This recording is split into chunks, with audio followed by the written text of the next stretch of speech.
Hail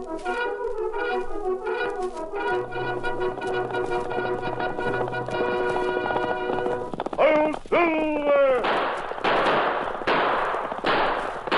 A fiery horse with the speed of light, a cloud of dust, and a hearty Hi-Yo Silver, the Lone Ranger.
With his faithful Indian companion Tonto, the daring and resourceful masked rider of the plains led the fight for law and order in the early western United States. Nowhere in the pages of history can one find a greater champion of justice. Return with us now to those thrilling days of yesteryear. From out of the past come the thundering hoofbeats of the great horse Silver. The Lone Ranger rides again. Come on, Silver! Let's go, big fellow! Hail Silver! Away!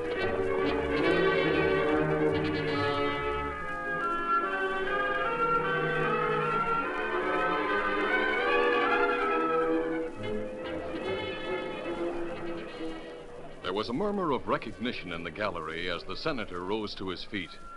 He stood erect, shoulders square, back straight in spite of his years, waiting for quiet. Then he addressed the chair. Mr. President, fellow senators, there is no need to tell you that the highest award for heroism in this country is the Congressional Medal of Honor. Today, I'm going to ask you to award that medal to a man who fought with Robert E. Lee and Stonewall Jackson during the late and lamentable war between the states. But the instance of heroism I shall cite occurred only last year when this man was serving once more in the army of our now United States. On the night of September 18th, Colonel Ames, the commanding officer of Fort Cardwell, sent his orderly to Troop A's barracks with a message for Sergeant Lance Gordon. Sergeant Gordon, Right here. report to the colonel at once in full field equipment. I'll be there in 5 minutes. Lance, what does that mean? Hand me my pistol, Beltex. Here. What right is he to pick on you? He isn't picking on me. He's just picking. Isn't there somebody else in the regiment who can scout? I'll see you later. Maybe you will. Hey, Tex, why are you so worried about Lance? The old man's trying to murder him. Well, that doesn't make sense. Lance is the best scout we've got. Sure, but I'll tell you why Colonel Ames wants to get rid of him. Before the war, he was the old man's exec. Just a captain, but a good officer and slated to go right to the top. What's more, he was engaged to Helen Ames. What, the old man's daughter? I never knew that. Well, it's true. Then the war come along, and he resigned as Union commissioner and joined the Confederates. Lee made him a colonel. I fought with him. I'll never forget that Valley campaign. Oh, was he that Lance Gordon? Lightning Lance. Why, this regiment fought against him in the valley. Sure did. And lost every engagement. Lance showed Colonel Ames and the Union Army and the whole world how a cavalry war should be fought. The old man would be a general now if it weren't for him. That's why you think he's sore. Of course, he wants to get even. What about Lance and the colonel's daughter? I don't know. They're still in love with each other. That's why I come here and enlisted anyway. But what chance does he have?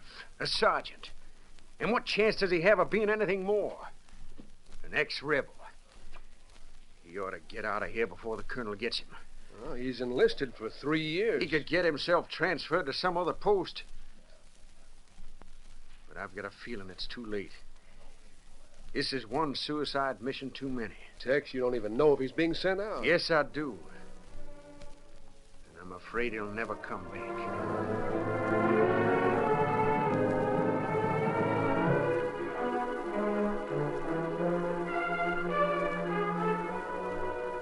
After he had received his orders from Colonel Ames, Lance went straight to the stables and saddled his horse.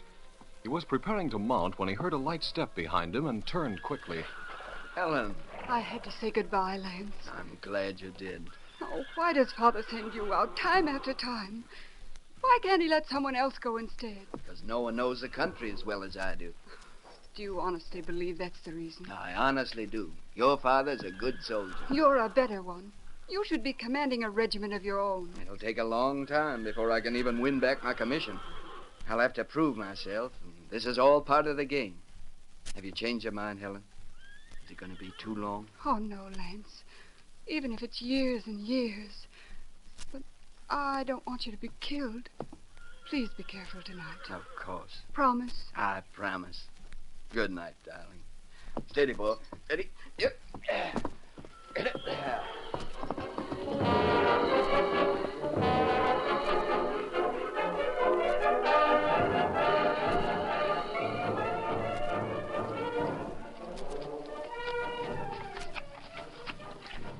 High in the hills to the south of Buffalo Basin, the Lone Ranger and Tonto had dismounted and crept close to the Indian encampment. We found them at last, Tonto. Crazy Wolf and his renegades. Ah, There must be 200 of them. that's right. We'll have to get word to the fort. Them not know you there. Them see mass. Maybe think you outlaw. We may have a little trouble with the guards, but I have a letter from General Hale. As soon as Colonel Ames reads it, he'll be ready to believe us. Kimasabi, you look. They're a party of braves riding to camp. Could it be a raiding party? No, Tonto not think that. Crazy Wolf's talking to them. I wish we were close enough to hear what they're saying. Them use signs with words. Tonto understands some. Looks like he's given the signal for a war dance. Isn't that right? They can't be going to attack the fort. No, them burned town. Scouts come back. Say no soldiers near town. They must be talking about Osage, through Eagle Pass to the west. Maybe so. Must be if they mean to attack tonight. The fort's east of here, east and north of Buffalo Basin. Them maybe dance 2, 3 hour. Then ride. They'll reach the town just before dawn. Ah, Tonto, we'd better split up. You can take this letter to the fort. I know the sheriff in Osage. I'll ride through the pass and warn the town. what me tell, Colonel? That this is his chance to capture Crazy Wolf. He'll need more than one troop, though. He'll need every man he can muster. Come on, back to the horses. Now, you'd better follow the ridge. That's the shortest way to the fort. I'll head down into the basin and cut across it to Eagle Pass. Quiet, Silver. Quiet, boy. All right, here's the letter, Kimosabe. Tell the guard at the gate you must deliver it personally to the colonel. Tonto do that. Easy, big fella, easy. Come on, Silver. Get him up, Scout. Half an hour later, the Lone Ranger was racing toward the Eagle's Nest, the great rock that commanded the entrance to Eagle Pass. There was a full moon, and suddenly he caught the glint of metal, the reflection of the silvery light by a gun barrel. But at the same moment, he saw the man who held the gun, and he realized he was wearing a uniform. A sharp command rang out. Rain up there! The Lone Ranger rode straight toward the man and pulled Silver to a stop just at the edge of the woods. Oh, Silver, ho! I'm going to have to borrow your horse. You You're masked. Yes. An outlaw. I didn't say that. Well, whoever you are, I need your horse. Why? Where's your In own? the woods. He's gone lame. You're a scout from the fort. Yes. And even if you're an outlaw, you can't be working with the Apaches. I've got to find out where those drums are coming from. I can tell you. From Crazy Wolf's encampment. Where? About 5 miles south of here in the hills. Easy, Silver. You're sure? I've just come from there. It's in a valley just below the Twin Peaks. You're sure it's Crazy Wolf? Yes. How many men does he have with him? About 200. Those are war drums. They're going to attack. Yes, that's true. They're going to attack Osage. I'm on my way to warn the town. Osage, through the pass. But still, the colonel must be told the town can't defend itself for long against 200 Indians. My friend Tonto is on his way to the fort. He'll give the colonel all the information he needs. Yes, but did you say Tonto? Yes. And you call your horse Silver? Oh, I should have guessed before. I apologize for calling you an outlaw. Many people have done that. Well, sir, this is an honor. A great honor. All I can say is, well, you seem to have the situation pretty well in hand. If your friend is getting word to the colonel and you're warning the town, I mean. How'd you manage to find out what the Indians were planning? We were close enough to hear some of their talk, and Tonto could read their signs. Bad luck. Oh, what is? Without a horse, I can't take any part in it, whatever happens. My suggestion is that you keep well hidden and stay right here. This is where Tonto will be leading the colonel and his troops. You can make sure the Indians head through the pass. Good idea. Now, if you don't mind... Oh, I'm sorry. I'd forgotten I still had this carbine leveled. Go right ahead, mister, and good luck. Adios. Come on, Silver! Lance waited in the cover of the woods for over an hour, and then he saw a cloud of dust to the north. It can't be the regiment. They haven't had time to get here. He left the woods and climbed up the rocky face of the Eagle's Nest until he could see far out across the basin. The cloud of dust was moving slowly in the direction of the pass, and at last he realized what it meant. A wagon train at this time of night. And the Indians could be riding down from the hills any minute now. Lance descended to the entrance of the pass, and as the first of the great prairie schooners lumbered toward the defile, he ran to meet it. Hello there! Put up your hand! Don't shoot, Zed. That's a soldier. Our soldier. Howdy, Sergeant. Ho there. No, don't stop. I'll climb aboard. Get up there. How does it happen you're traveling so late? Yeah, we made camp once, but we heard those drums. We knew Osage was just through the pass, so we decided to try and make it. I see. It's only a few miles, isn't it? Yes, but Osage is going to be attacked tonight. What's that? How do you know? I have the word of the best scout in the West. What do we do? Keep going. The Apaches will be coming through this pass. The Apaches? Crazy Wolf and his renegades, 200 of them. The murdering fiends. There's a chance you can make the town. If you do, you'll probably be safe. Get up. Word's been sent to the fort, and the troops should arrive in time to save it. But keep going. Drive as fast as you can. Get up there. You be traveling with us? No, I have a better idea. What's that? Did you notice the opening of the pass as you came through? Yeah, it's narrow. Yes. I was thinking of the cliffs on either side. It's possible to climb to the top of the one on the right. All the way? All the way. They call it the Eagle's Nest. From there, a man could keep the entrance of the pass well covered. Now, you don't mean you're going to climb up there and try to stop those Indians? Not stop 'em, perhaps, but I could delay 'em. Enough to let you get through the pass. Long enough for you to make Osage. But that's suicide, man. 200 rifles shooting at you. Why, they'd blast you off the top of that rock into Kingdom Come. I won't open fire unless I have to. I have a watch. I can judge how long it'll take you. If I'm sure you've reached the town, I'll let the Indians go through. But you can't stop them for more than a minute, no matter how hard you try. You better come with us. No, I'll stay here. But I could use some ammunition and an extra rifle. Well, we've got plenty in the back. I'll get them for you. Thanks. Get up there. Now, if you see the masked man, tell him that... What's that? A masked man? We got to worry about outlaws, too? Not an outlaw, no. The scout I was talking about. The best friend you settlers have. The Lone Ranger. The Lone Ranger? Tell him what I'm planning to do. Somehow, I think it's what he'd do if he were in my place. Here, here's a Winchester and plenty of cartridges. Thanks. I'll be leaving you now. Good luck. And the same to you, Sergeant. May heaven protect you. Lance ran back to the entrance of the pass and reached it just as the last of the wagons lumbered past the Eagle's Nest. He checked his watch. 3 o'clock. He'll need an hour anyway. Here's hoping. The sergeant climbed the rocky face of the cliff, carrying his carbine and the borrowed rifle. It was too difficult in ascent to carry the ammunition as well, and he was forced to make 2 trips. But at last he was settled in his lofty fortress with both rifle and carbine loaded. He searched the basin to the north and the hills to the south. Nothing could be seen, and yet the quiet night seemed charged with danger. Quiet. It's too quiet. The drums have stopped, that's the trouble. That means they're on their way.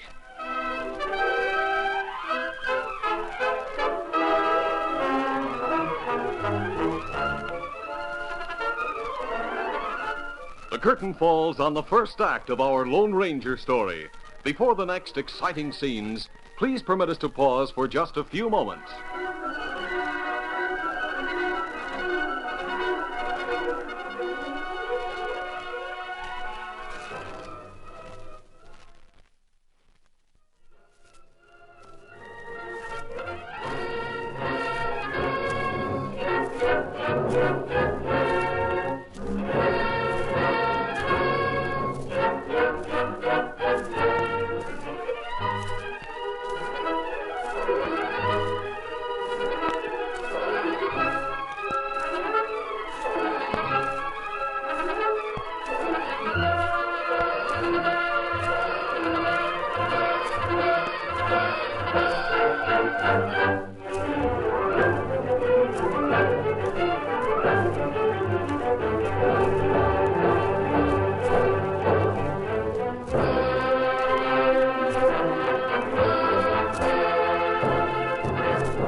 Now, to continue our story. After the Lone Ranger had alerted the town of Osage, he rode back through Eagle Pass. When he saw a cloud of dust, he reined up. Easy, Silver, But easy. realizing that its slow progress could not be caused by a war party, he rode on until he reached the wagon train. Get up there! Get up! Oh, Silver, easy, boy. Say, it's him. It's the masked man the sergeant said we'd meet. What's that? Over, Silver, over. We got a message for you from the sergeant. Yes? He says that if the Indians attack before we have a chance to get through the pass, he's going to try and stop them. How? From the Eagle's Nest. He got an extra rifle from us and a lot of ammunition. I see. Now keep moving as fast as you can. You should reach the town in half an hour. Well, let's hope that's soon enough. All right, Silver. Where are you going? Back to the entrance of the pass. Come on, boy! Get up there!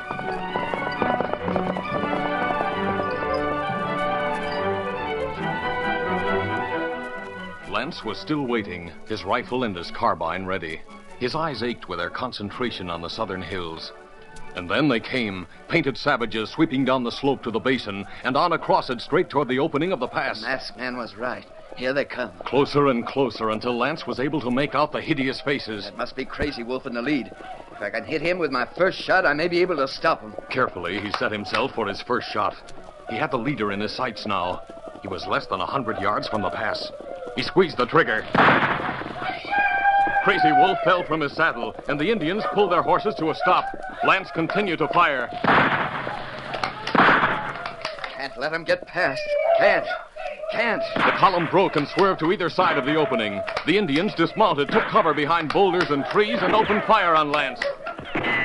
Their bullets chipped the rocks all around him, and still he kept shooting, only pausing to reload. For 5, 10, 15 minutes, the fight continued. And then Lance showed himself a second too long. He was hit, and he knew at once the wound was serious. He clutched his side, gritted his teeth against the searing pain, and then forced himself to level the rifle and pick out his next target. I have to keep at it. I have to keep him pinned down. Only chance.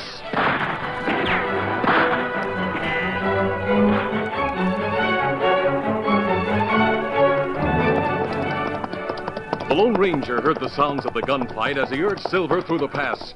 When he could see the opening, he reined up behind a great boulder near the cliff wall. Oh, hold there, boy. Oh, easy, Silver, easy. Yes. There he is at the very top. Good work, fella. Steady, Silver. There's one thing wrong. The Indians can get up the cliff from the basin side. The sergeant won't be able to see them until it's too late.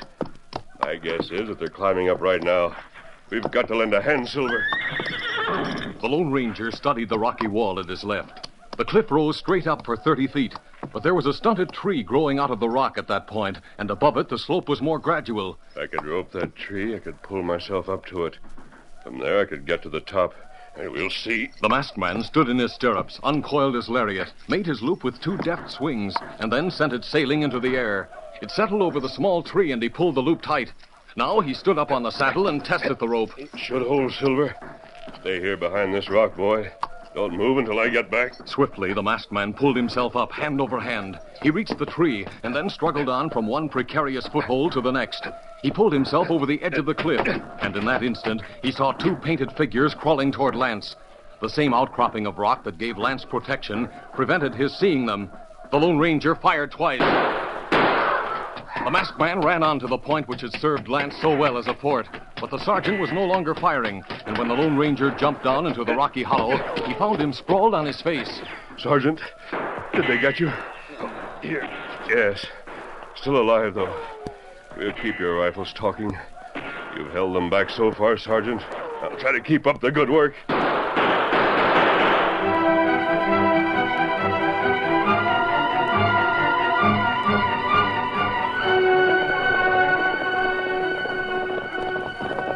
The regiment, with the colonel at its head, was charging across the basin. Tonto rode beside the colonel. There, Apache. Yes, I see them. Gunfight going on. The Indians are pinned down. That's right. You look. Somebody on top of cliff. Fire, plenty fast. Who could it be? Me not know. Your friend, perhaps. Well, him say him ride on to town. Whoever it is, stop them from getting through the pass. Begging your pardon, sir. I think it must be Sergeant Gordon. It could be at that. He may have found his chance. The chance he's been looking for. That's Lance up there. The chief of staff will hear about it. So will Congress. I'll make them give him back his commission. You'll what, sir? Just thinking out loud. Sounded fine to me, Colonel. We'll make sure that none of them get away. Troop A, right of light. Troop B, left of light. Troop C, forward. Charge!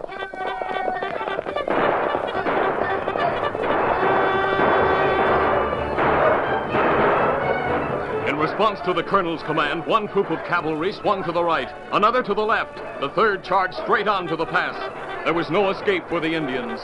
The Lone Ranger's steady fire prevented them from entering the pass, and they were surrounded on three sides by the cavalry. They fought desperately, but only for a few minutes. Every one of the renegades was rounded up. When the Lone Ranger saw that the issue was settled, he bandaged the sergeant's wound with the sergeant's shirt, and then climbed down the cliff at the same point he scaled it. Easy, Silver. Easy, boy. Steady. Tonto saw him and rode into the pass to meet him. Tonto, one of the colonel's men is up there on the cliff. Colonel know that. He's badly wounded. It will take at least 4 troopers to get him down. Colonel send men up already. You think fella live? Yes, with the right care. You know, you up there with him during fight? Only toward the end of it. Colonel think him up there alone, stop Indians by himself. He did, Tonto. It good thing for feller. Trooper tell me this Lance Gordon, officer one. Lance Gordon? You know him? I've heard his story. Colonel say him hero now. Maybe him be officer again. That's as it should be. Well, Tonto, we're not needed here anymore. Kimasabi, you not talk to Colonel? I have nothing to say to him. Crazy Wolf is dead and his renegades are captured. Let's ride on to Osage and tell the sheriff the good news. Kimasabi, maybe feller called Lance. Tell Colonel you fight with him. He doesn't know it, Tonto. He was unconscious when I got there. Then it was you keep Indian from escaping. It was Lance who stopped them at the entrance to the pass. He deserves all the credit and every honor they give him. He deserves to get his commission back. It might be possible to do something about it, Tonto. Well, how you mean? If the general were told all the facts. Oh, that good idea. Come on, then. Come on, Silver. Come on,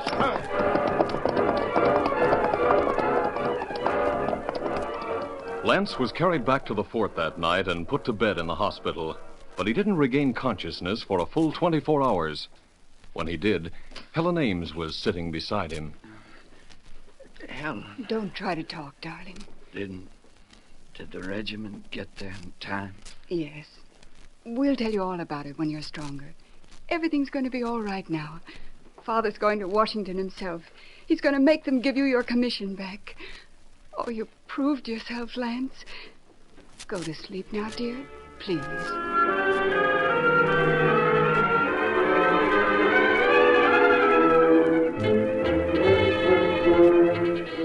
And so it happened that early the following year, after Lance had recovered completely, the senator made his speech. The wagon train could not have reached the town yet. The savages were racing toward him, and Sergeant Gordon prepared to sell his life dearly.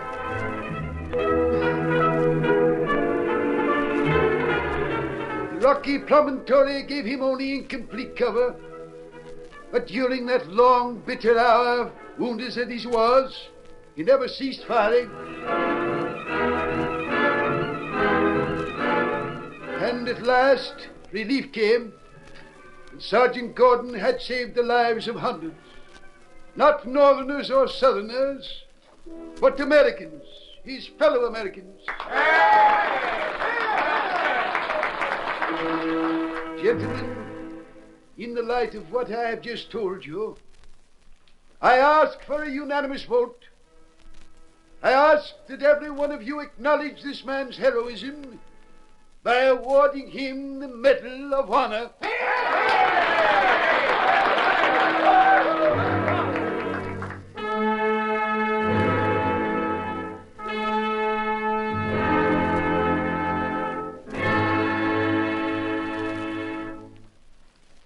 Medal of Honor. And to have you, Helen, on a new chance, it's great. It's wonderful, darling. But you know, Colonel, when you were reading the citation, I had a strange feeling. How was that? I tried to remember exactly how it happened. The night in the past, the eagle's nests and the Indians riding down from the hills. But somehow, I felt there was something missing from the story. Well, naturally, you couldn't remember all of it. You were unconscious when we found you. And so badly wounded. I was terribly afraid. No, it's true I don't remember the regiment arriving, but that isn't what was missing. The citation should have said there was someone up there in the eagle's nest with me. There wasn't. No man is ever alone in a situation like that. You were there, Helen, with all our hopes for the future. We'll always be together, Lance. And there was someone else. A man whose courage strengthened my own, who cleared my eyes and steadied my hand.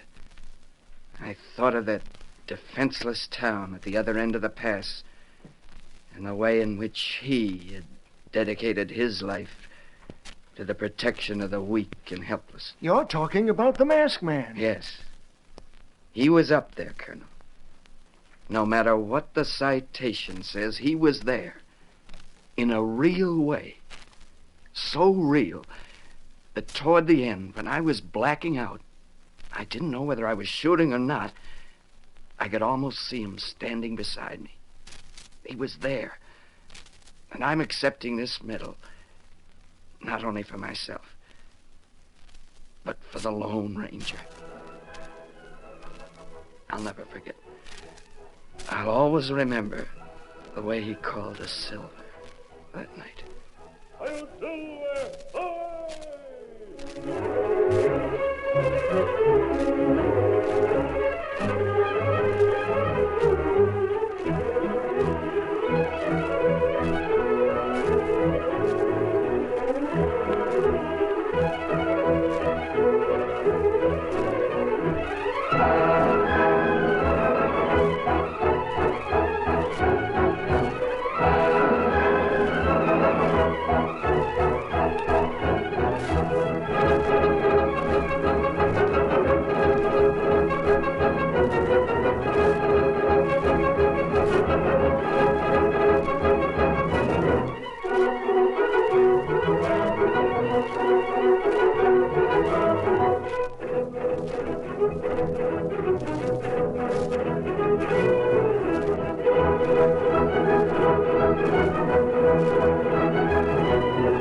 This is a feature of the Lone Ranger Incorporated, created and produced by George W. Trendle, directed by Charles D. Livingston, and edited by Fran Stryker. The part of the Lone Ranger is played by Brace Beamer.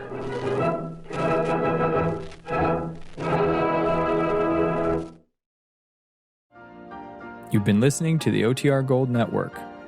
Find more classic radio at otrgold.com.